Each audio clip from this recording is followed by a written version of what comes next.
bastante dinámico, es muy rico en el alcance. No sé si algunos ya han tenido pues la oportunidad, bien sea de ir a una sesión de counseling, desde lo que la psicología contempla, por supuesto, o de leer sobre el counseling. Yo recuerdo que cuando yo vi métodos terapéuticos, yo salí súper bien hablando de counseling. Sí, o sea, me gustó mucho porque básicamente viene con el asesoramiento, o esta es su traducción. Bien, y cuando hablamos de counseling, viene siendo a ubicar y centrarse en alguna faceta específica de la persona, donde se evalúan esos procesos mentales óptimos. Tenemos una persona sin patología y más allá de esto es una persona que requiere una orientación. Y recuerden que como psicólogos muchas veces nos van a ubicar precisamente para una recomendación, para una asesoría, para una guía. Es aquí donde entraría la metáfora del faro, ¿sí? Donde en el counseling el psicólogo o el entrevistador es un faro, el cual va a ir iluminando la faceta específica de la persona a fin de que de guiarle e inclusive ayudarle a que la persona consiga en sí su propia solución con ayuda de esa guía, con ayuda de ese rol. Y créeme que es una forma muy bonita, amena de concebir nuestra profesión. Bien, comúnmente el counseling viene acompañado con nosotros en las distintas áreas. Comúnmente aplicamos counseling, pero sin embargo cuando queremos ser profesionales para esto hay una formación específica. En counseling vamos a encontrar esa importancia de sabernos con personas que más allá quizás no han actuado porque no han tenido esa asesoría, porque no han tenido esa guía. Entonces, quizás para aquellas personas que dicen, oye, no me gusta mucho el área diagnóstica, o no me gusta etiquetar a las personas, o no quisiera dedicarme al diagnóstico, pues el counseling es una buena área o un buen ámbito de aplicación de la psicología y de la entrevista, donde podemos asesorar a personas con procesos mentales óptimos a encontrar en sí mismos las respuestas. Solo que en efecto, pues nuestro rol científico debe prevalecer también, porque en ocasiones hay personas que, mira, se pueden confundir creyendo que somos un consejero en base a esto, ¿bien? Entonces acá, tenerlo en cuenta. Ahora, un ámbito, ¿sí? O ese ámbito común que hemos escuchado, el clínico, pues sí se enfocaría más en la psicopatología y las alteraciones mentales, en realizar una evaluación y diagnóstico. Por ende, este ámbito trae en sí un fin, que fue el primerito que leímos ahorita, y también trae en sí la unión de que esto sea motivador y terapéutico. Entonces el clínico hace un sumo de los distintos, de las distintas funciones o aplicaciones en un mismo ámbito. Te escucho, Noelia. Profe, relacionado a lo que usted acaba de mencionar sobre que nos pueden confundir con un consejero, eh, quería hacerle la pregunta. Tengo como un debate con una persona cercana desde hace tiempo de que pues, el psicólogo no aconseja o no debe aconsejar. La otra persona sostiene que sí. Tal vez mis argumentos no son los más convincentes, pero me gustaría pues, escucharlo de su parte. ¿Qué es lo que usted opina? Que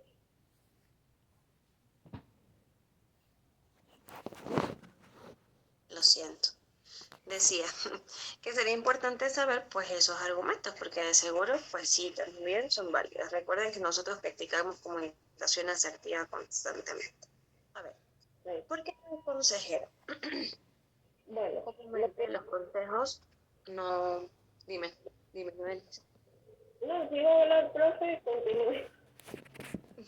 A ver, ¿por qué no un consejo? Si yo pregunto, Nari, ¿por qué no somos consejeros? Porque, bueno, lo que yo creo es que el psicólogo, pues, no es consejero, ya que dar un consejo proviene como desde la perspectiva propia, tal vez desde lo que yo haría, desde mi experiencia, y sería tal vez como quitarle a esa persona, que es un usuario, un paciente o autonomía, su capacidad de decidir por su cuenta, porque también como cumplimos un rol superior, en el sentido de la consulta, nos van a tomar como que nosotros siempre tenemos la razón, o, o que lo que nosotros decimos es un hecho.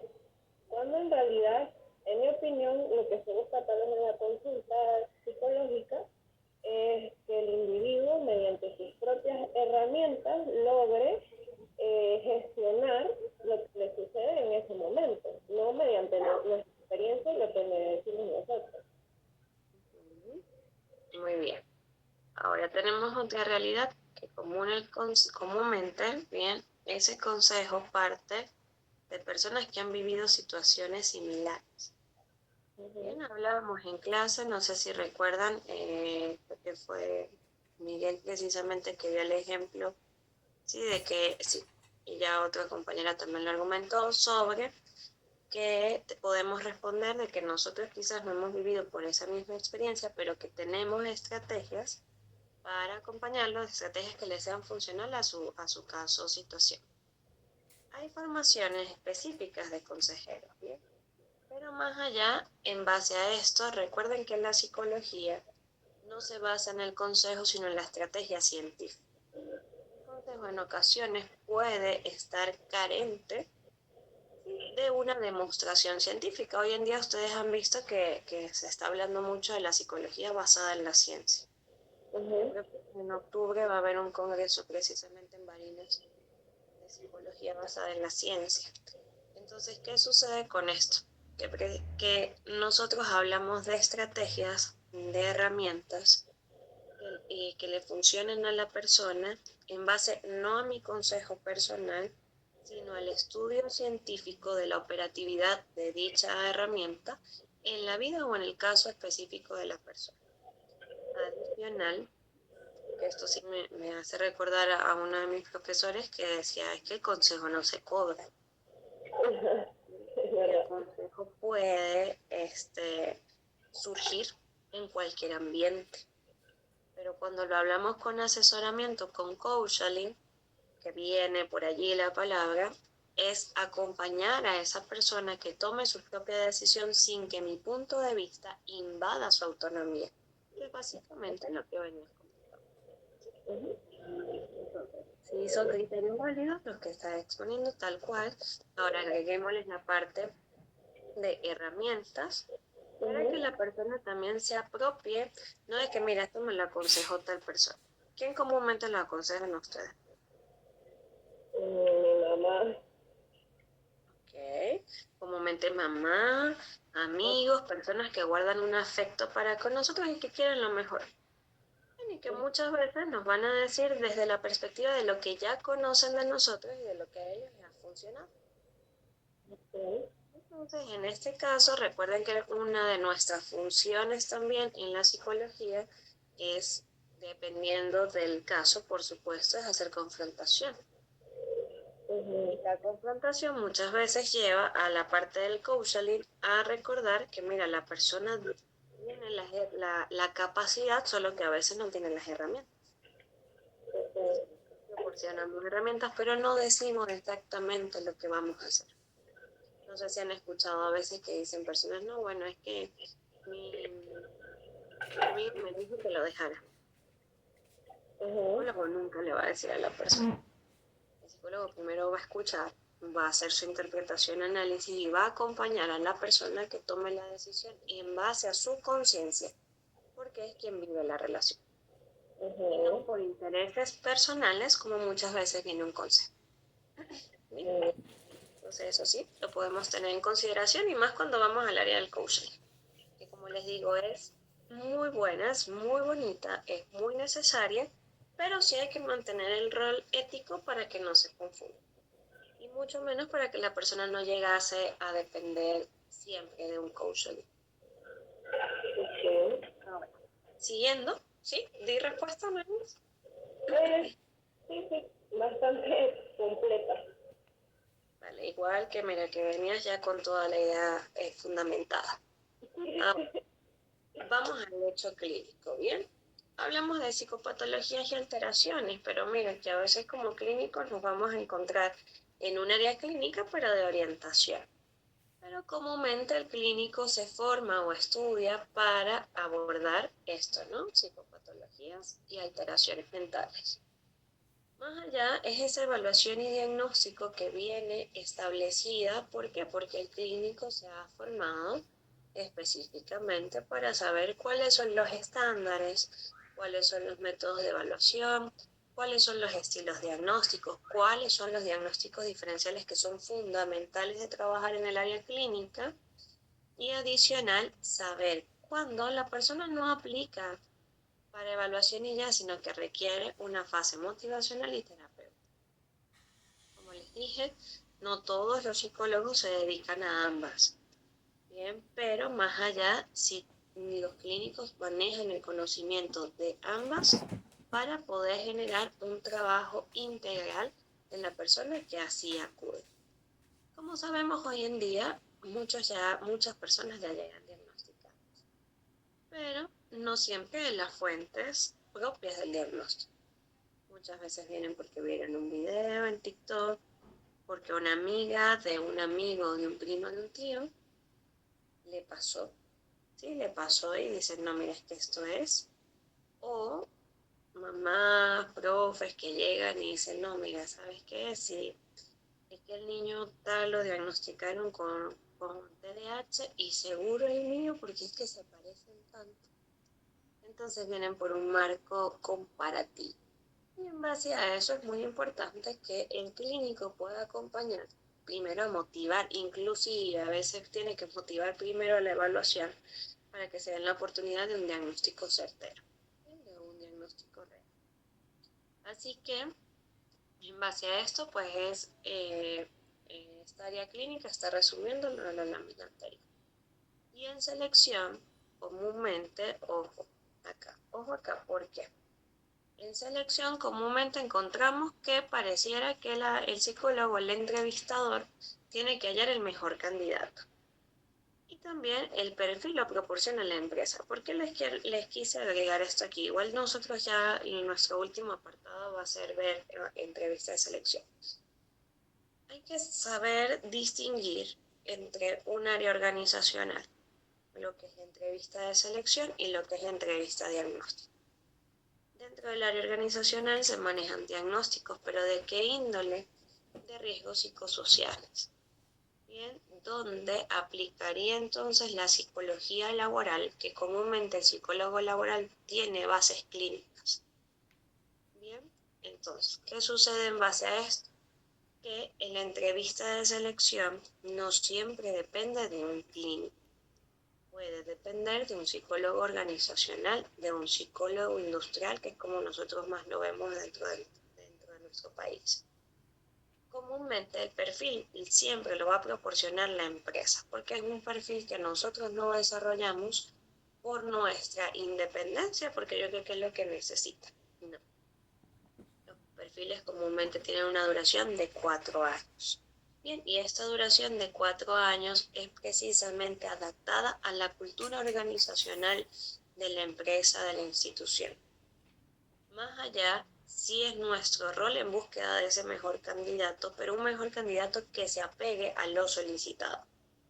Por eso es muy importante que en la entrevista o en el ámbito de aplicación de selección tengamos en cuenta que no podemos hacer un trabajo individual, que no podemos irnos a hacer una entrevista sin saber cuál es el perfil que estamos buscando, porque de lo contrario nuestras preguntas perderían objetividad y al final tendríamos tanta información, pero que no nos asegura que sea información de calidad o una información que me responda si esta persona es o no el mejor candidato.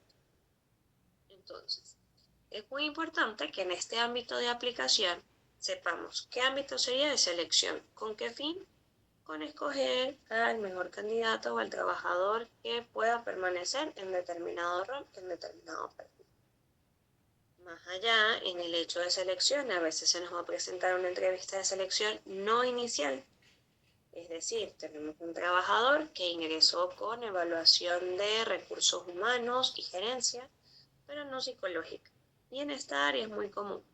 Y ya llega a nosotros para una selección postcontrato y preduración indeterminada o contrato indeterminado, de tiempo indeterminado.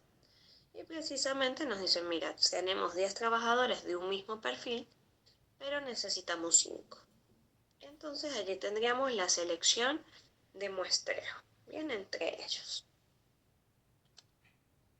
Bien, esto ya se los comenté. Ahora, tendríamos esto, que sería según el marco terapéutico. Resulta que a lo largo de nuestra carrera tenemos que, pues, ir definiendo, oye, qué marco terapéutico en base a qué yo lo escogería. Bien, y cuando nosotros hablamos de un marco terapéutico, pues básicamente estaríamos encontrando que la entrevista se encuentra dentro del marco teórico terapéutico de una entrevista dinámica, una entrevista fenomenológica y una entrevista conductual, como los 3 grandes pilares de lo que es la entrevista.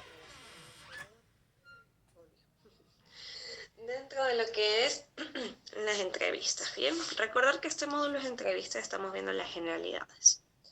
De mi parte es importante recordarles que hay 3 cimientos.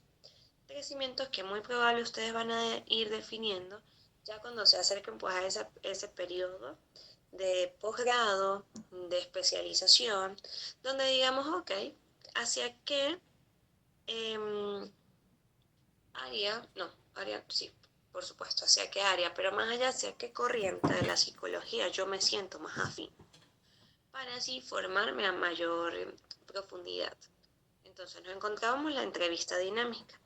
Hoy en día la psicodinámica sigue en estudio, es real, pero la entrevista dinámica siempre ha existido. No tiene nada que ver con el nacimiento de la psicodinámica. Bien, entonces aquí tenemos que la entrevista dinámica ayuda a la persona al descubrimiento de lo inconsciente de lo inconsciente e interpretaciones del terapeuta. Sí, aquella donde hay suficiente movimiento. Dinámica casi que donde nosotros vayamos la vamos a relacionar con movimiento. Bien, y aquí no es la excepción. Es donde hay un constante encuentro con las personas entre ese descubrimiento de lo inconsciente o interpretaciones del terapeuta.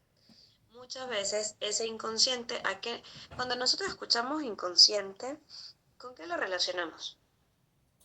¿Con qué corriente lo relacionamos? Con el psicoanálisis.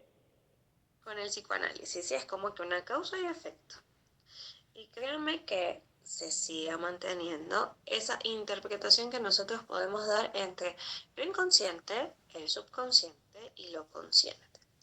Bien, ya saben que bueno, Freud quizás la historia, los avances lo han venido desplazando muchísimo, pero hay realidades o bases que son innegables, donde básicamente nosotros sí de repente decimos, oye, no lo había pensado de esa forma, pero quizás estaba dentro de ese inconsciente, solo que en la entrevista dinámica, ¡pum!, se le dio así como este bombillo que está aquí que me hace un rayo así en la cabeza, algo así. Bien, da esa oportunidad a evidenciar una guía, una luz y poder luego interpretar en base a lo que el terapeuta ha comentado. Es la oportunidad de unificar eso que ya estaba en mi mente, pero que yo no lo había precisado y se ha logrado determinar o encontrar gracias a una interpretación terapéutica. Viene a ser consciente de los conflictos para así dar un paso al resolver. Bien, no todo aquello que tenemos es bajo una inconsciencia, ¿sí?, o bajo aquel no conocimiento lo resuelvo. Como yo en este caso, por ejemplo, pediríamos, no sé, algo más físico, que se me quite un dolor de cabeza si no soy consciente que lo tengo. Entonces, sin duda alguna, el cuerpo se encarga de hacerme sentir este dolor para yo buscar resolverlo. ¿Qué pasa desde las áreas psicológicas? Que comúnmente la persona, como no lo ve y como no lo siente de una manera a veces en magnitud, sino que esto se acumula, se acumula, se acumula hasta que la magnitud es bastante significativa, pues la persona comúnmente compensa la conducta. Pero resulta que viene en la psicodinámica, en la entrevista dinámica, disculpe, atraer desde ese inconsciente para hacer realidad este conflicto y así poderlo resolver. Resulta que en medio de todo esto, ustedes dirán, ajá, pero mira, acá dice que el descubrimiento inconsciente con la interpretación del terapeuta, pero es que el entrevistador es bastante neutro. ¿Cómo entonces haría el entrevistador para que el entrevistado caiga en cuenta de lo que tiene? Sin duda alguna con preguntas, pero más allá preguntas que no sean sugestivas. En aquellas preguntas que no le indiquen a la persona el reconocimiento o aceptación de un síntoma específico. O por ejemplo, imagínense que nos llega una persona que dice ser agresiva. Bien, y esa persona, con solo comentarnos, entonces nosotros empezamos a decir, ok, entonces golpeas mucho, ¿verdad? Y empezamos, y a tu mamá también, y tu mamá era así, y entonces vamos a hacer que nuestro rol, en vez de ser neutro, estamos teniendo una directividad bastante marcada en una entrevista directiva, y lo que puede llevar es a sesgar el punto de vista o el verbatim puro de la persona. Entonces, nosotros, quien aplica entrevista dinámica, da preguntas detonantes lo suficientemente abiertas como para que la persona pueda desarrollar en sí mismo la, el diálogo, pero en este caso resaltando que el entrevistador en su figura neutra se encargaría ya luego de dar una interpretación bajo aquello que haya analizado que está en el inconsciente.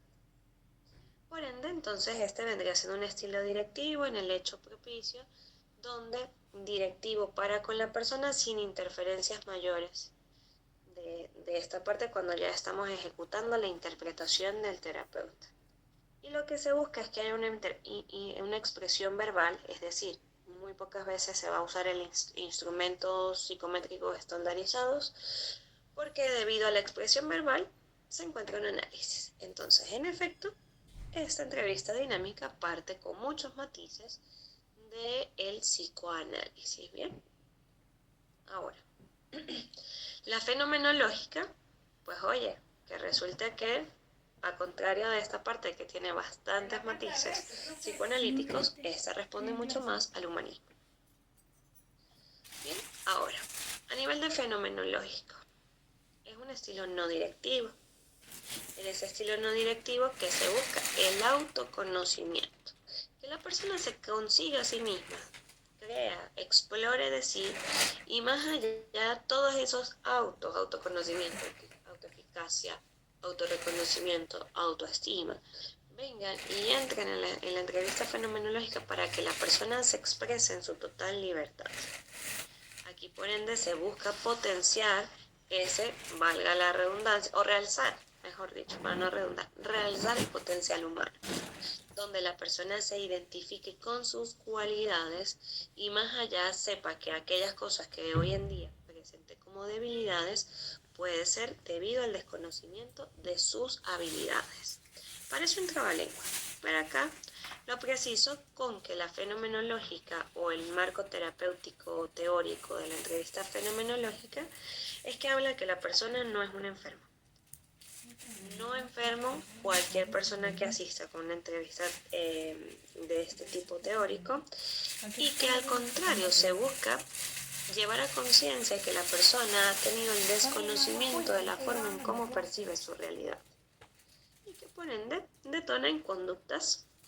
Bien, entonces es como que mira, pues te borraron el pizarrón, pero era porque tenías un déficit de atención. Ahora que tienes estrategias de estudio, pues ya puedes llevarlas a tu conducta y hacerlas operativas. No sé si saben de adultos diagnosticados ya de adultos con autismo, con TDAH, TDAH. ¿Lo conocen? Bueno, aquí va la cara de Marco que me dice que no. ¿Por qué se los pregunto? Porque en ocasiones cuando llegan estas personas, a ver, primero decirles algo que creo que ya les he dicho y muy probable a otros colegas también. Diagnosticar en edad adulta trastornos del neurodesarrollo es más complejo.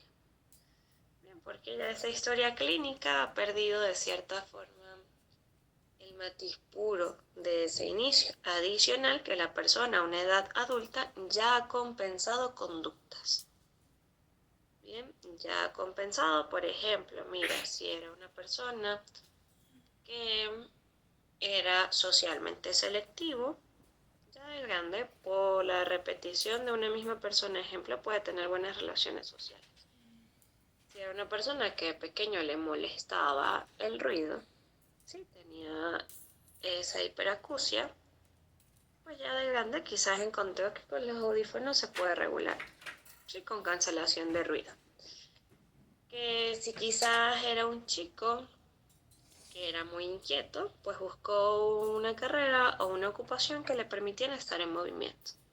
Entonces todo esto son conductas adaptativas, que ya luego diagnosticarlas en la adultez para un criterio diagnóstico de un trastorno del neurodesarrollo se puede hacer complejo. Se los comento en este apartado específicamente porque hay adultos que llegan y dicen, mírame, que he escuchado de un caso específico, ¿no? Llevó a su hijo. Y una vez que llevó a su hijo, a ella le diagnosticaron autismo. Sí, entonces cuando hicieron toda la historia clínica que hablábamos de la anamnesis, que hablamos en la clase anterior, pues habían distintos rasgos de autismo en esta persona que por el tiempo, la edad donde ella fue infante, pues no eran reconocidos estos signos y síntomas. Más allá de decir, esta muchacha sí hace esto siempre. Bien, si es repetitiva o si es tediosa. Entonces, en base a eso, después diagnostican que mamá tuvo un nivel leve, lo que llamaban nivel leve, que nosotros sabemos que es un grado 1, bien, de autismo, y que bueno, pasó desapercibida muchas cosas. Pero que cuando va ella por el diagnóstico de su hijo, pues le dice, mira, los rasgos eran compatibles, tal, tal. Esto nos lleva a que en ocasiones ese adulto necesitaba esto y no lo sabía. Es decir, necesitaba que le dijeran el porqué de su conducta, que no entendía, que la hacía diferente, que veía que los demás también la veían diferente, que era la niña difícil en el salón o que era la niña sobresaliente en el salón. Bien, entonces resulta que en la adultez hay adultos que cuando los escuchan me dicen, uff, si yo hubiese sabido esto antes, bien, y es como que un proceso de qué bueno saberlo, porque ahora, antes yo desconocía esa forma de percibir la realidad, y ahora entiendo que tampoco es que era enfermo, solo que no la reconocía. Y allí es lo rico y lo valioso de la entrevista fenomenológica. Ahora, en esta sí hay una interacción continua y no es directiva, ¿bien? De la persona, válgase decir, entrevistado y entrevistador. Y se busca la expresión de sentimientos más actitudes y así encontrar una integración completa de las distintas áreas de desarrollo o desenvolvimiento de la persona. Y por último, nos vamos a encontrar con el marco teórico-terapéutico en la entrevista conductual. Si hacemos nuevamente la línea, entrevista dinámica surge con mayores matices psicoanalíticos, fenomenológica responde más al humanismo y la entrevista conductual más al cognitivo-conductual. Ahora bien, en la entrevista conductual comúnmente nos vamos a encontrar que es una entrevista de estilo directivo. Más allá, con experiencias busca encontrar aquellas experiencias desadaptativas de aprendizaje, donde hablamos de lo cognitivo, cómo yo aprendo y cómo yo acciono desde mi conducta, ¿bien? Así generar un análisis funcional, que es una de las sí o sí, es uno de los sí o sí encontrables en la entrevista conductual, en el área cognitivo-conductual, donde más allá nos hablamos de que en la entrevista conductual buscamos enfocarnos cuál es el detonante, cuál es el origen de una determinada acción o de un hábito o patrón de conducta. Luego, aquí sí se hablan de conductas problemas, pero se llevan a la descomposición en unidades funcionales. ¿Ustedes recuerdan cuando decimos la descomposición de unidades funcionales? Que les puse solo un ejemplo chiquitito que hice varios círculos en el pizarrón. Comúnmente el ejemplo que llevo es el del alcoholismo. No importa, vamos a hacerlo de nuevo, vamos a refrescar. A ver, necesito a alguien que quizás sepa o no del análisis funcional, sepa mucho o sepa las bases fundamentales, pueda traer acá un tema. Vámonos con ejemplo alcoholismo. Es un análisis funcional. Si sacamos hipótesis, empecemos con las hipótesis. ¿Qué pudiese desencadenar en una conducta de este tipo?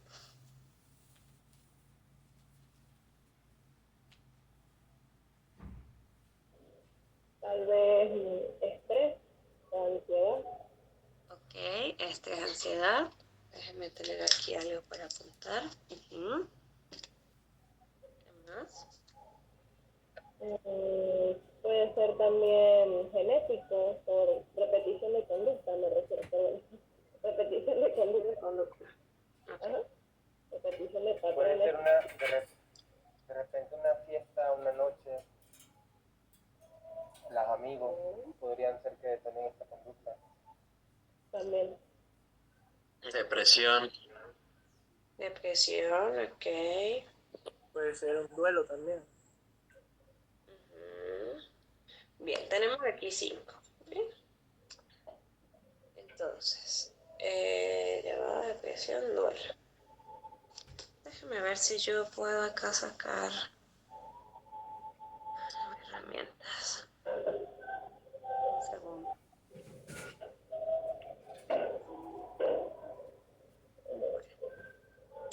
A ver, imaginemos que hacemos un mapa conductual. Pensé que lo podía hacer aquí, pero no.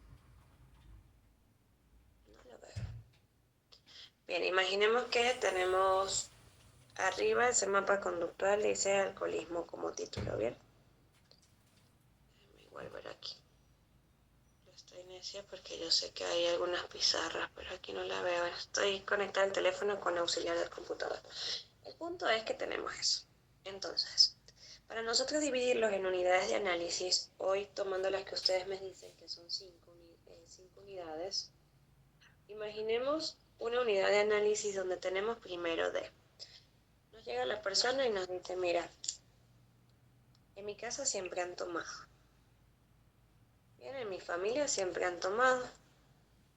Yo inicié en los 15 años de mi hermana. Y bueno, luego de eso, cada vez que estoy cansado, tomo. Y me relajo. Y más allá de eso, me he dado cuenta que hay una fase que mis amigos me dicen que yo lloro. Pero yo no me acuerdo. Recuerden, el alcoholismo comúnmente induce una de sus fases en la depresión o la tristeza profunda. Y ya luego de eso, exploramos y hay un duelo por ahí que no se ha trabajado, está inconcluso. Bien, entonces, ¿qué sucede? Dividirlo en unidades de análisis, ese es un verbatim que yo estoy adaptando en base a las unidades de análisis que ustedes me dieron en este momento.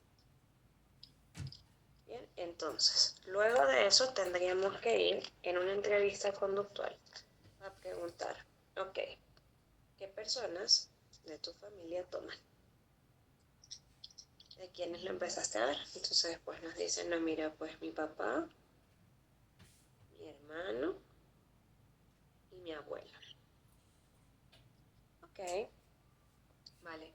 Ahora, ¿recuerdas quién más tomó contigo? ¿Quién te ofreció el alcohol en los 15 años de tu hermano? No, bueno, mi papá, porque me dijo que estábamos muy felices. Entonces papá lo relacionó con felicidad. ¿Sí? Vale. Ahora, ¿con quién compartiste esa vez en esa fiesta? No, pues con toda mi familia. Bien.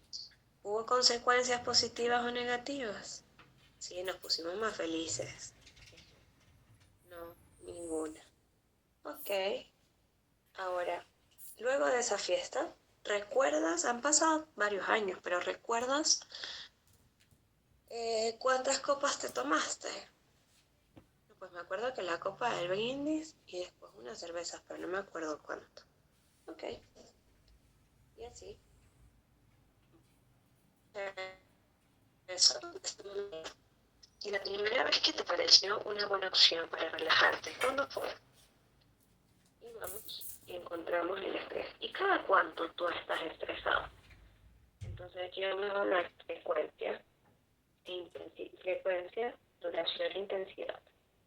Sí, mira, Yona, te tomas una, te relajas, cada cuánto tú estás estresado, cuánto te dura el estrés, que esa es la duración, y cuántas necesitas tomar para relajarte. Eso es intensidad. Bueno, mira, para el estrés comúnmente los miércoles siento que de verdad necesito un impulso para terminar la semana. Y bueno, cuando hay guerra, ok, y luego, en otros lugares o en otras ocasiones tú te has visto deprimida. Mira, conoce muy a mi mamá. Vale. Y ya luego de eso hablamos de depresión, mamá, y cuando tomas y lloras, ¿qué te dicen tus amigos? ¿Qué dicen? Y ahí empezamos, no, lloro, digo que los quiero mucho porque demostrar el amor en vida, que no sé qué, que no sé qué más. Y así vamos a tener aquí, mira, en un papelito chiquitico, un matiz de muchas interpretaciones en esas unidades de análisis. Me lo llevaré para ponerlo en pizarrón el martes y poderlo expresar. Ajá, para que podamos interactuar con más. Pero, sin duda alguna, eso es una descomposición en unidades de análisis. Lo que nosotros comúnmente podemos también llamar tener problemas. ¿Sí? Imagínense que tienen ese rollito que es muy cliché aquí en la psicología, loguito con muchos nuditos, ¿sí? Que bueno, ya no es tan cliché, hubo un tiempo que sí fue muy cliché. Yo lo sigo hablando, me parece súper real. Este bolillo con muchos nudos y que luego se van desatando para tener un línea. Entonces, ¿qué sucede? Que la descomposición en unidades funcionales, porque después viene la acción. ¿Qué vamos a hacer? Vamos a trabajar con papá. Mira, porque quizás cuando va a una fiesta y va papá, están dos objetos de la unidad de análisis juntos. La unidad de análisis nos va a funcionar, por eso son descomposiciones de unidades funcionales, para poder dar estrategias que ocupen en cada una de las unidades algo que les funcione, una técnica que les funcione para poder desenvolver un bienestar o una conducta compensativa positiva, de compensación positiva para esa situación. ¿Se entiende? ¿Me voy a entender? Sí. ¿Tienen dudas? ¿Quisieran agregar algo?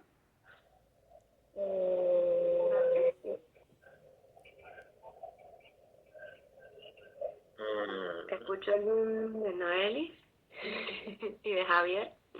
Estoy pensando, se pueden, creo que mencionó que se pueden abordar varios, unidades, varias unidades al mismo tiempo.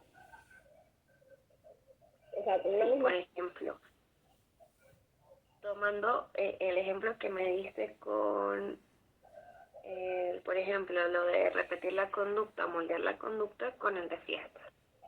Por ejemplo, vamos a una fiesta y está papá y aprende esa conducta de papá, es muy probable que se unan estas dos unidades de análisis.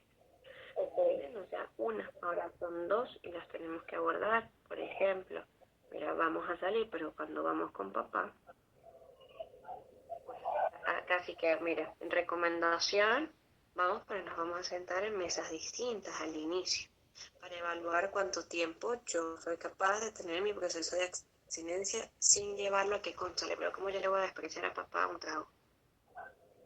Entonces, la compensación de que, vale, no te retiro del ambiente, aunque en ocasiones vamos a tener que hacerlo como un método preventivo, no te retiro pero vamos a colocar un pequeño cambio, ¿sí? Un pequeño giro, en vez de sentarme en esta misma mesa donde se me va a hacer más difícil, me siento en la otra.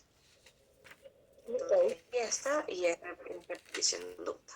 moldeamiento de conducta. Bien, entonces las separamos. Igual, comúnmente cada unidad de análisis lleva un objetivo, ¿ok? Y estos objetivos se los ampliamos ya luego en nuestro plan de intervención. Por ejemplo, el duelo, tendríamos que evaluar de esto. Luego ustedes que hacen una unidad de análisis tienen que llevarlo a una jerarquía. ¿Cuál es el más influyente? ¿Qué unidad tiene mayor peso o mayor influencia en la persona? También, miren, el otro día, el viernes pasado, con el estudiante que estoy siendo ahorita la tutora de tesis no, disculpen, de pasantías.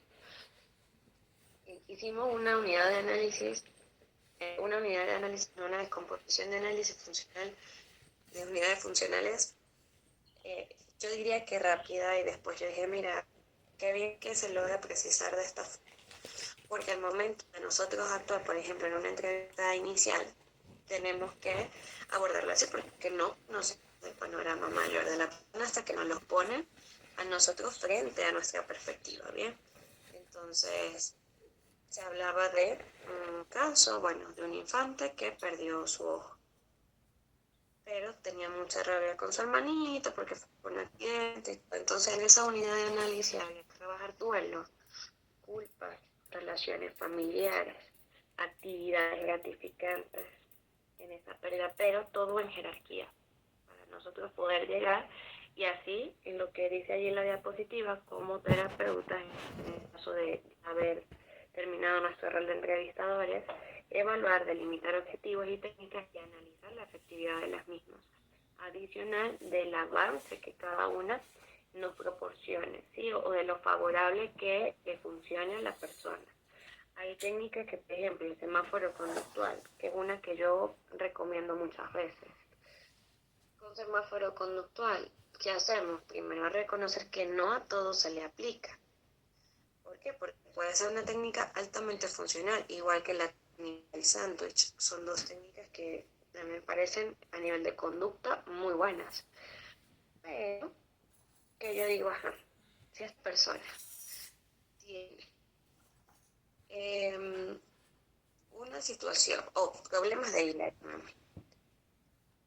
o que ya se viene evaluando para dar un diagnóstico de impulsividad, el semáforo conductual no le va a servir. De inicio no, porque la impulsividad ya está instaurada. Entonces necesito trabajar regulación o primero gestión de emociones para llegar a una regulación y practicar un semáforo conductual. El semáforo conductual muy bien, como una técnica de entendimiento. Claro que sí. Pero si la persona, yo solo puedo recomendar una inicial, pero si la persona me viene a mí a los 3 días y me dice, no, eso no es porque ya le gusta a las personas, por favor, no sea el semáforo del dual de las Américas, que yo debe mandar mi verde. ¿Entienden? Que no se por favor, si no la impulsividad va a llegar todo por delante. Pero ya es que eso, que ya la técnica inicia, oye, no le funcionó, porque sus niveles de impulsividad son más allá, más elevados que lo que la conciencia puede trabajar en ellos. Entonces, en este particular, por eso es que ese rol en la entrevista conductual va a llevar a que nosotros evaluemos las técnicas y analicemos la efectividad en cada uno de los casos. Entonces, bueno, de esta quizás les hablé un poco más, que en efecto pues mi formación viene a nivel de cognitivo-conductual, aunque créanme que desde que me leí desde muy chiquita en la carrera de la venganza del inconsciente, mi respeto al psicoanálisis, sí, sigo sintiendo que no hubo psicología si no hubiese psicoanálisis en su momento. Bien, entonces allí sí es ver que hay algunas otras interpretaciones que nosotros decimos, mira, esta persona, hoy en día sabemos que la interpretación de los sueños no aplica, que no hay sueño interpretable.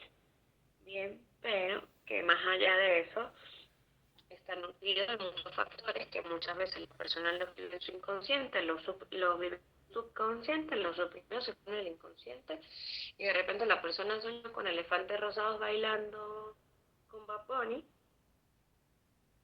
y tenía una interpretación. No tenía una Freud que iba a saber que Bad Bunny iba a existir ahorita, para que en sus manuales de interpretación de sueños saliera. Bien, no, pero sí que pudo haber sido, mira, la persona tenía un deseo increíble en el concierto de Bad Bunny, no pudo. Encendió el televisor en un cuarto rosado y puso música. Y toda su mente hizo un cóctel de toda esta información y le pareció súper bien que cuando la propaganda lanzó el elefante, ese fuese el elefante que puse hoy. Entonces, sí, muchas veces el contenido inconsciente. Bien, mucha realidad es que la persona pues no externiza porque en su momento es importante, porque fue parte de su cotidianidad, que luego en los sueños se reflejar. Créame que ese libro, La venganza del inconsciente, nos dice que el inconsciente siempre va a encontrar por dónde vengar, que él no y que va a encontrar la manera de que el humano sea consciente de su realidad. Entonces, bueno, seguidos a esta diapo, recordarles esto, sea cual sea el estilo de la entrevista, quien la ha de dirigir en todo momento es el entrevistador. Siempre. Así sea no directiva, que parece que la directiva fuese que nosotros le cedamos la batuta al usuario. No, tal cual el estilo, incluso en el que nosotros estamos más callados, recordando que la psicología no es nada pasiva, pero sea eso, aún en eso, igual nosotros tenemos la batuta en este caso. Es nuestro deber tener el control de la entrevista. Entonces, en este particular, pues sí, también les agregué, mira que les leí las letras grandes primero y las pequeñas las dejé ahí. Pero sí, no hay que confundir el estilo de la entrevista con su dirección. Y evitar que el estilo de la entrevista se confunda con la directividad de la misma. Porque en ocasiones pareciera ese ejemplo que les dije, mira, no, yo no hablo casi, hablo fue puro consultante. Bueno, pero es que tenías que mantener la dirección para que esto se pudiese desarrollar. Porque si no se estaba hablando de los elefantes rosados, el elefante con el tutu, no hable.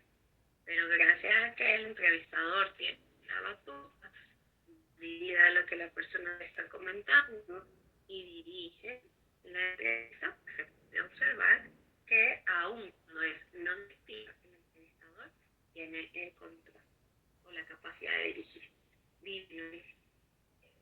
Profe, no sé si lo mencionó, pero tengo la duda de si en una misma entrevista o terapia psicológica, la entrevista puede cambiar entre directiva y no directiva. Vale. Comúnmente, a ver, no lo mencioné aquí, lo mencioné cuando hablamos de estructura. Bien, lo mencioné cuando hablamos de estructura específicamente, que una entrevista puede variar de ser directiva a pasar a ser directiva, no lo siento, mira, justo lo que les dije que no lo confunden, yo lo confundí. De repaso. Entonces, una entrevista puede pasar de ser no estructurada a ser estructurada, que parece mayor. ¿Por qué? Porque en ocasiones mira, empezamos una sesión de seguimiento. Le pregunta a la persona, ¿cómo te ha ido estos últimos 15 días? Eso es no estructurado. Bien, solo hago una pregunta que sea lo suficiente para. Y después vengo y le digo, mira, ¿ya has tenido insomnio? ¿Y cómo va el apetito? Y en cuestión a, no sé, a la onicofagia, comerse las uñas, ¿no? Y pasa a ser estructurado por completo, porque necesito recabar la sintomatología, ejemplo que al inicio, en la entrevista inicial me comentó. Entonces, esta puede cambiar. Ahora, de directiva a no directiva. Comúnmente no hay cambios tan bruscos como la estructura. ¿Por qué? Porque la directiva y no directiva se alargan más a lo que recientemente hablábamos, que precisamente es esto. Si un terapeuta, si nosotros tenemos una entrevista conductual, comúnmente va a ser directiva. solo que en ocasiones puede ser no estructurada, semiestructurada o estructurada.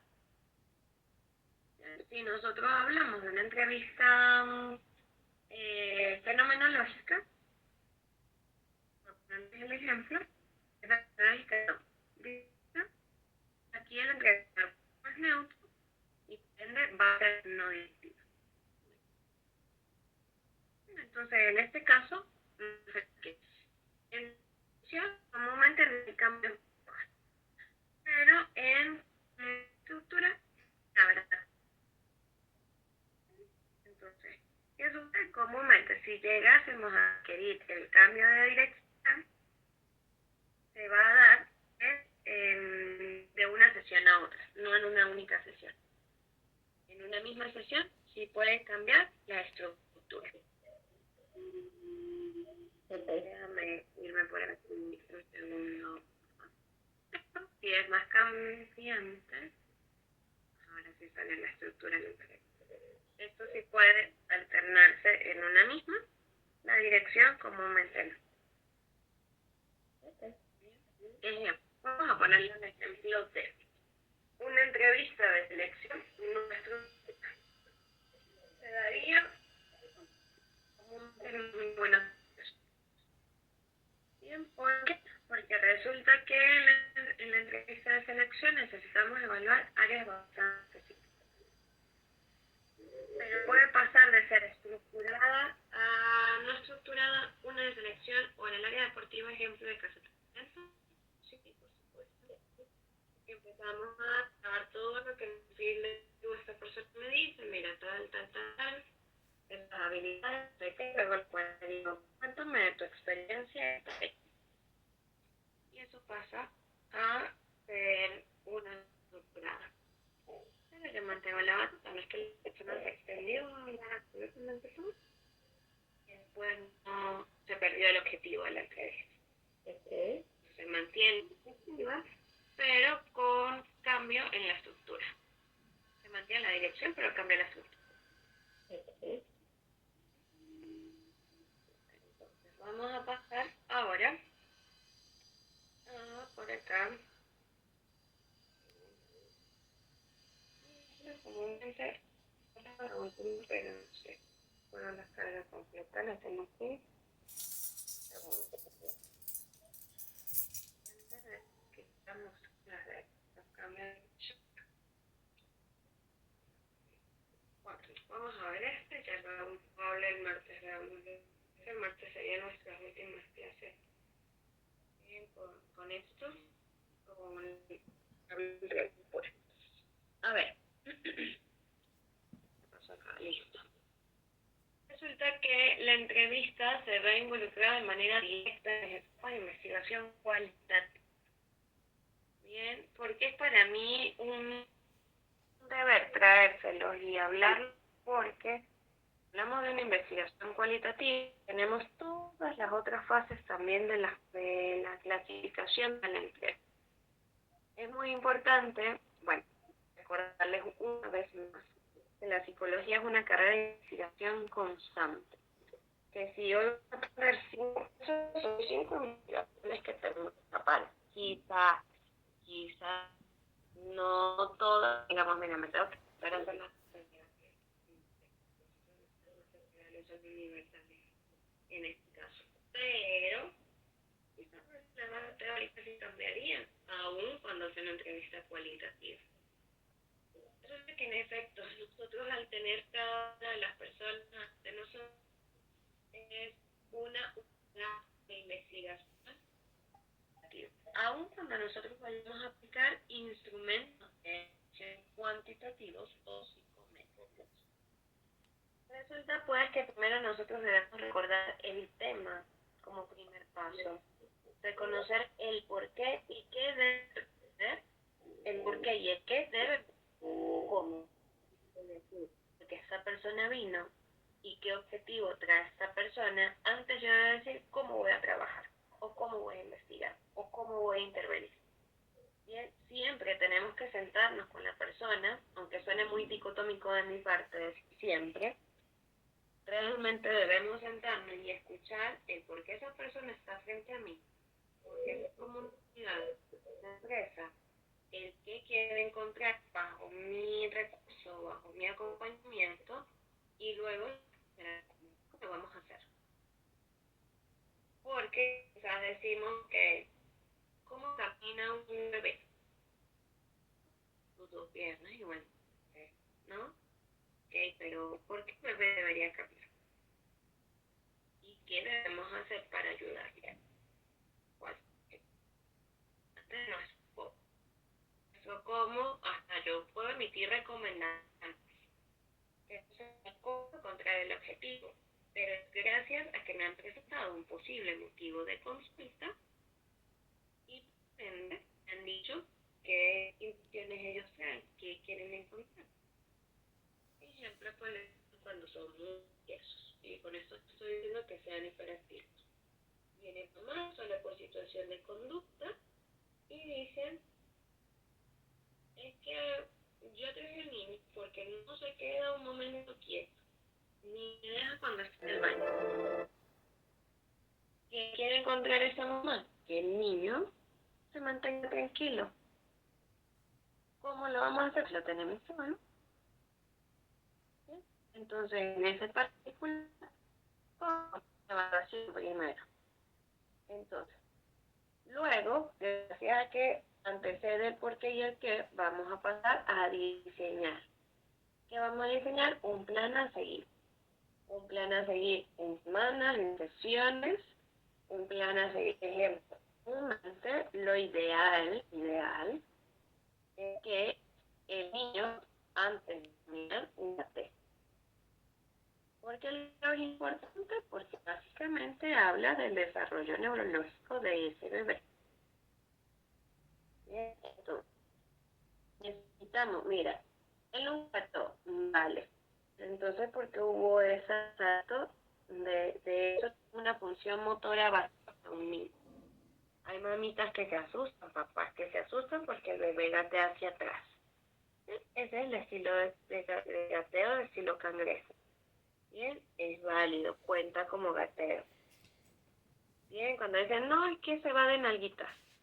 Sí, que va como brincando. Eso es otro estilo de gateo. Bien, y más allá, es reconocer que eso habla de los reflejos, del desarrollo neurocognitivo de ese bebé.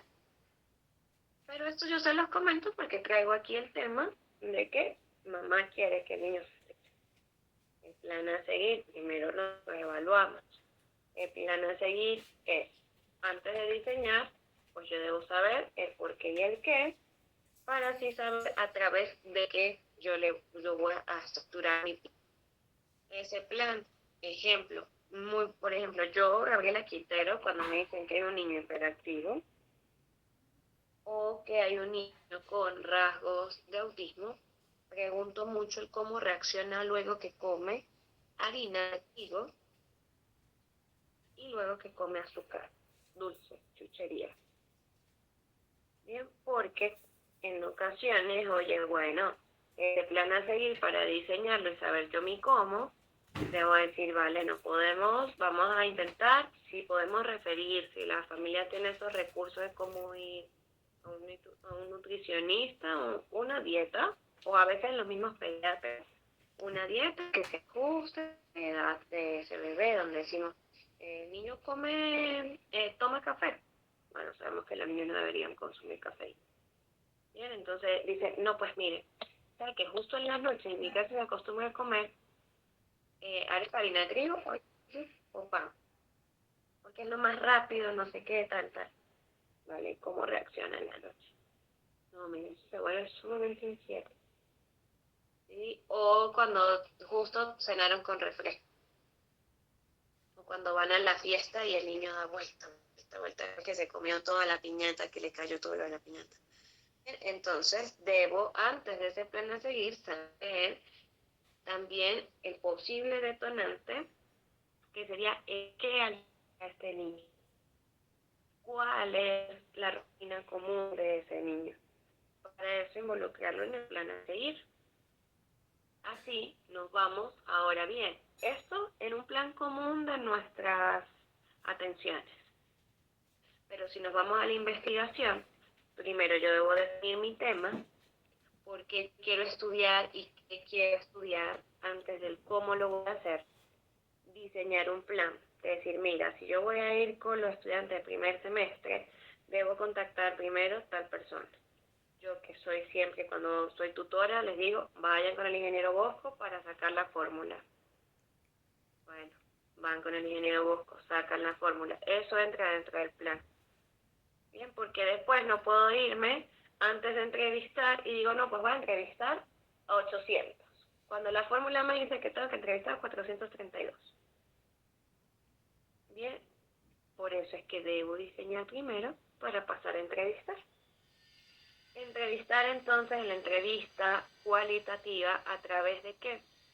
De una guía o guiando la entrevista al objetivo planteado. De una guía hablo precisamente de ese plan, cuando ya nosotros tenemos el plan. Mira, ya encontré mi título, ya encontré a qué línea de investigación responde, ya sé lo que quiero evaluar. Bien. Y, por ejemplo, vámonos con Gabriela Quintero nuevamente, de evaluar alexitimia con autolesiones no suicidas. Mi por qué respondía mucho más a mi curiosidad de investigación, bien, y porque había ausencia de evaluación, existe, ahorita sigue siendo baja la evaluación, la investigación de alexitimia y de tatuajes como autolesión no suicida. Entonces, yo dije, mira, ¿por qué? Porque quiero unir estas dos variables, porque es poco estudiada, porque me abre una oportunidad de un diseño exploratorio. Sí, entonces en todo esto, ¿qué quiero conseguir? Saber si esto es una correlación, si es una causa y efecto.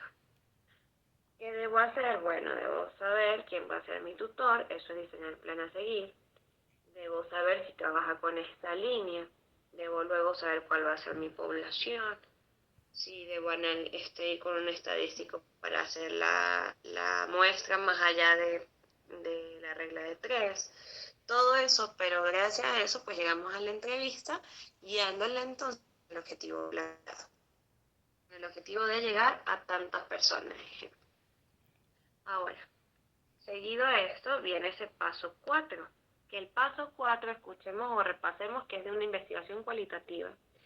Y es el transcribir el registro mecánico o escrito. Recordar, cuando nosotros vamos a hacer una entrevista para una investigación cualitativa, siempre debe existir un consentimiento más explícito donde diga que esto va a ser grabado para luego por precisamente a la transcripción objetiva, ¿bien?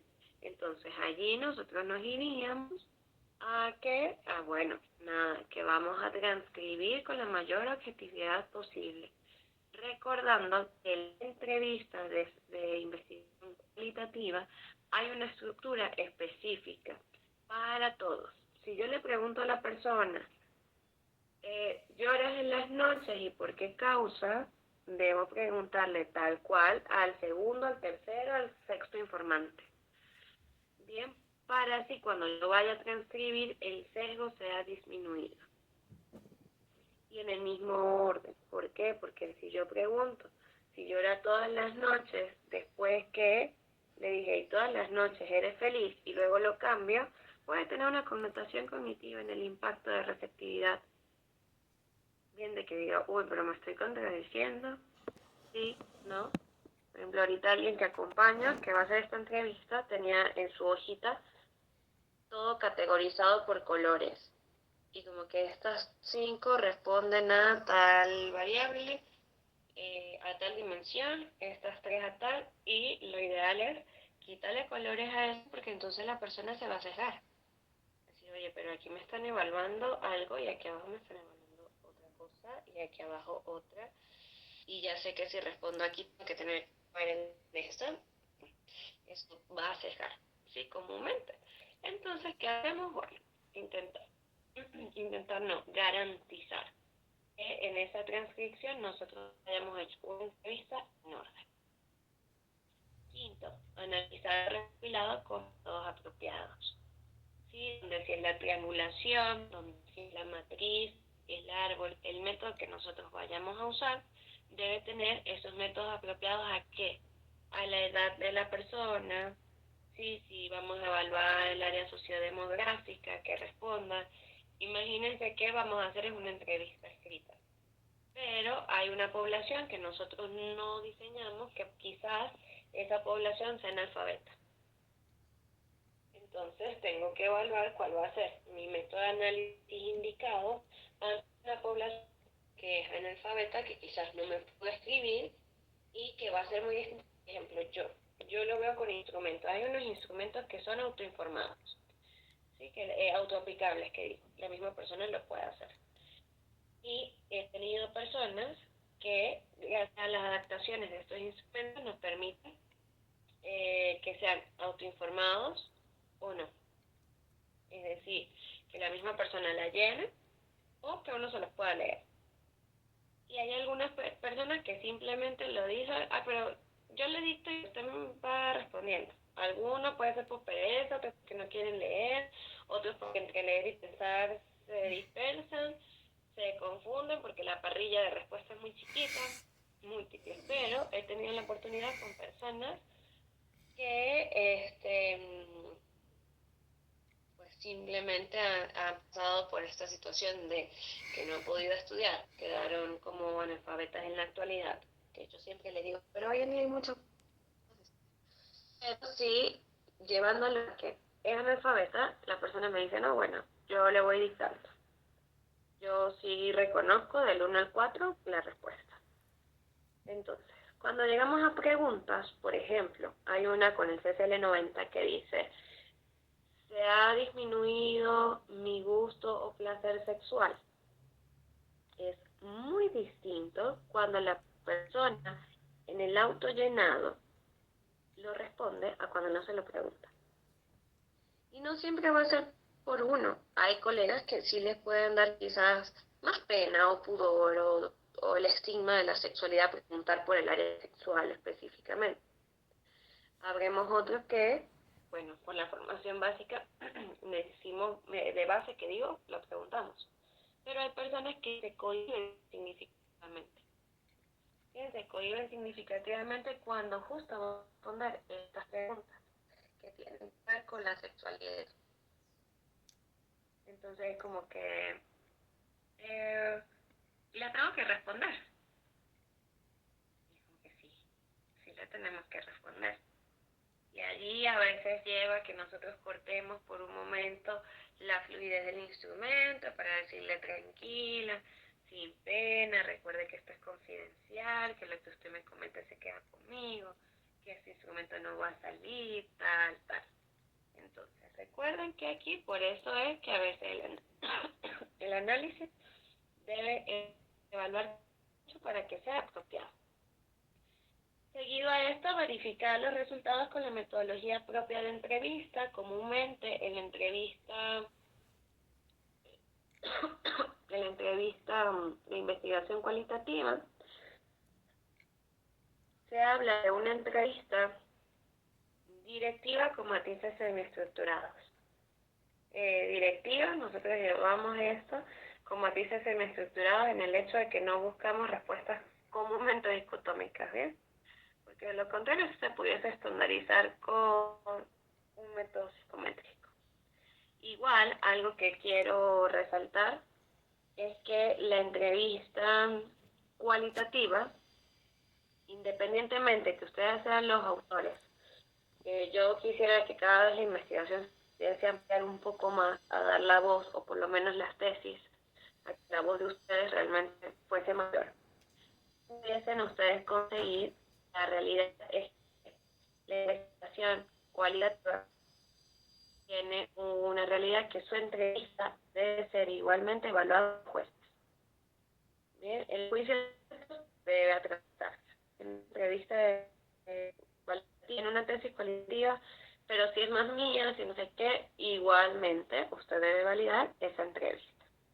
Bien, igual debe ir al juicio de expertos, así como cuando ustedes hicieron en la psicometría. Así. Como Comúnmente, bueno, esto se los dije en una de las clases, comúnmente uno lanza 28 preguntas para llegar a 12, que son el estándar de preguntas que se hacen en una investigación cualitativa. Y por último,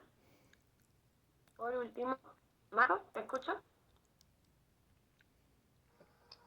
Hola, profe. No escuché bien esa parte y me interesa lo que dijo ahí en la verificación de los resultados. Dijo que cuando una entrevista no es propia, también debe ser validada. Cuando es de nuestra autoría. Cuando es de nuestra autoría, ok. Igual debemos llevarla a prueba de expertos, a juicio de expertos. Claro, me imagino. O sea, para eso, pues, metodológicamente tiene sus razones. Quería aprovecho para hacer otra pregunta sobre la parte de analizar. Y es que resulta que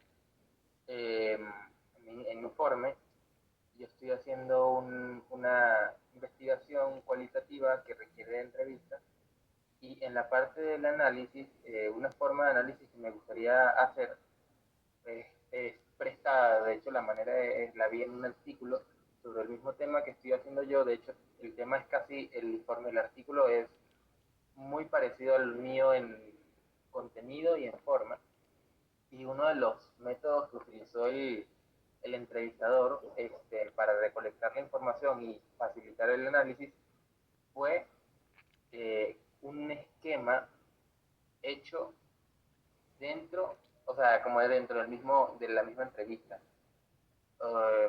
¿Cómo decirlo? Como que tenían el tema central acá y como que de aquí, ¿Sabés que a Botel le quitó la vida a su propio? como de los lados tenían las 4 dimensiones y de estas 4 dimensiones como que se ramificaban un poco más sobre cada una de ellas según la persona. Conceptual, como un mapa con palabras claves. Exacto. Entonces, no sé si eso es válido hacerlo, o sea, porque me sorprendió que se hiciera en la entrevista. Entonces, no sé si sea válido, no sé si tenga algún tema ahí que hay que tener en cuenta, o más bien no es recomendable.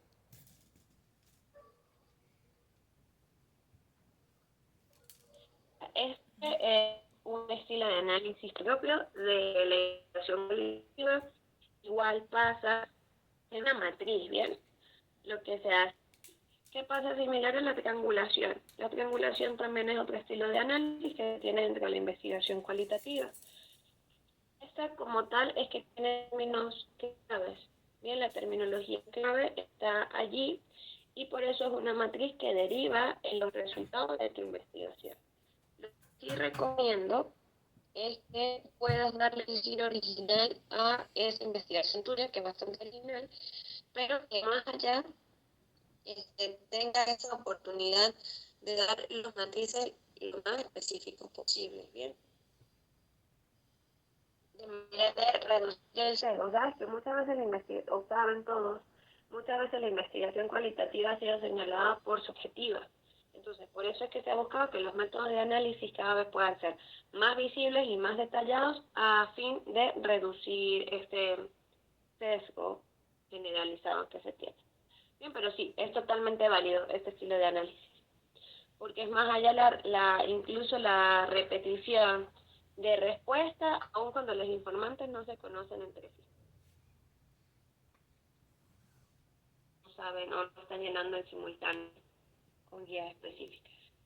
Así que sí, y comúnmente con esta es la que se cierra, con esa matriz. Por cierto, chicos, ¿me escucharon? Porque el internet hubo como un bajón de luz. Sí se escucha, profe, aunque a veces se escucha un poco como entrecortado. Sí, hubo un bajón de luz y bueno, ya está el internet titilando. Vale, espero, Marco, me hayas podido escuchar. En base a esta respuesta es totalmente válido, igual que el árbol. Hay unos que le llaman de árbol y de matriz y de la triangulación.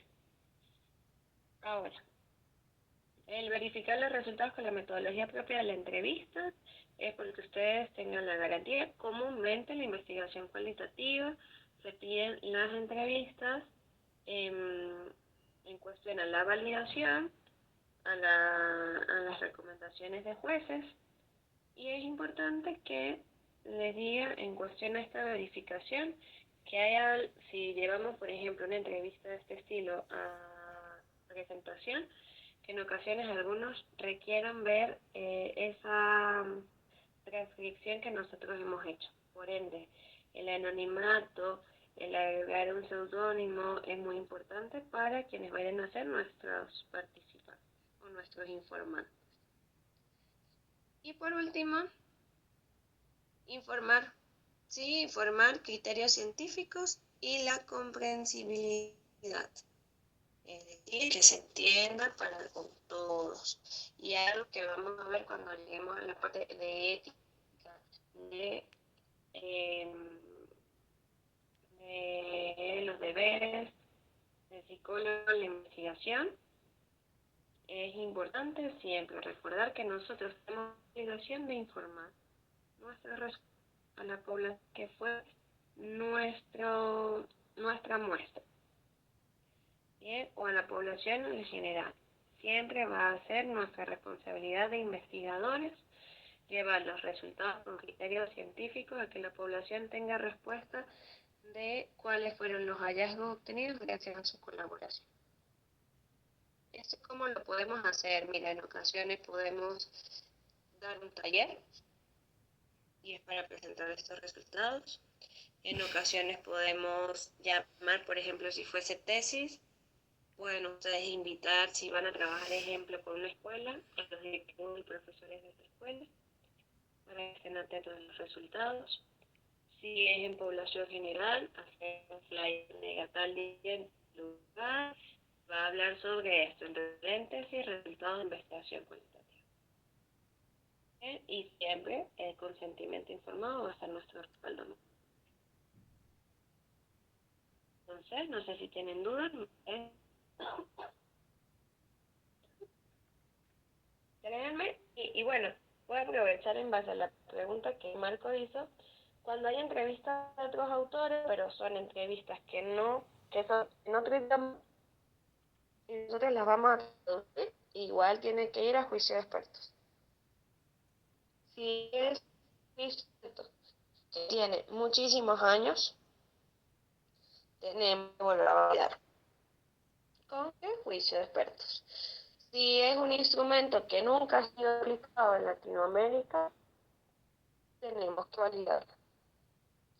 Bien, entonces, esto créeme que no quita mucho tiempo, que más allá, por ejemplo, yo ahorita que acompaño a alguien que quería hacer su tesis cualitativa y todo esto, pero que por el tiempo le dijeron que no podía, me pareció un poco chimbo, realmente, porque fue como que, pero si yo veo que se da el tiempo, esta persona ya traía gran parte adelantada, y una vez ya estando estandarizada, a nosotros en juicio de expertos, eso, claro, depende de la cantidad de ítems. Por ejemplo, una vez me pasaron un instrumento de 72 ítems. En efecto, eso llevaba mucho tiempo. Bien, pero un instrumento común, uno si se sienta juiciosamente 1 hora a leer, o lo va a accionar, pero eso no lleva mucho tiempo. Bien, ¿por qué? Porque los instalaciones son muy claros. Evitar que diga no, evitar que bufar las frases más simples, evitar doble pregunta, no sé qué. Entonces, todo eso es prácticamente cuantificar de la parte de los expertos para que algo salga a ser cualitativo también. Lo haremos de evaluación cualitativa, es muy similar, casi igual. Bien, entonces en este particular, sí creo que muchas personas incluso se han limitado a crear instrumentos, porque bueno, el medio lleva como que si esto fuese súper catastrófico. Y resulta que necesitamos un profesionales que en su momento dispongan de tiempo y de conocimiento, por supuesto, para hacer la validación del instrumento. Se sugiere comúnmente un metodológico, una persona que trabaja en la metodología, un especialista en el área y un psicólogo. Y un estadista si se quisiera agregar. Bien. Pero entonces sí nos debe recordar que en las investigaciones, independientemente cualitativas o cuantitativas, los instrumentos deben ir validados. Y para que si queremos crear un instrumento, pues debemos darle bastante fundamento teórico. Y todo eso sí. Entonces, bueno, chicos, no sé si tienen alguna duda, pregunta, sugerencia, ¿no? Vale, a ver, no sé, vuelvo, repito, no sé si algunos estaban en grupo, como la verdad, para yo saber en cuestión de la asistencia, pues, capturar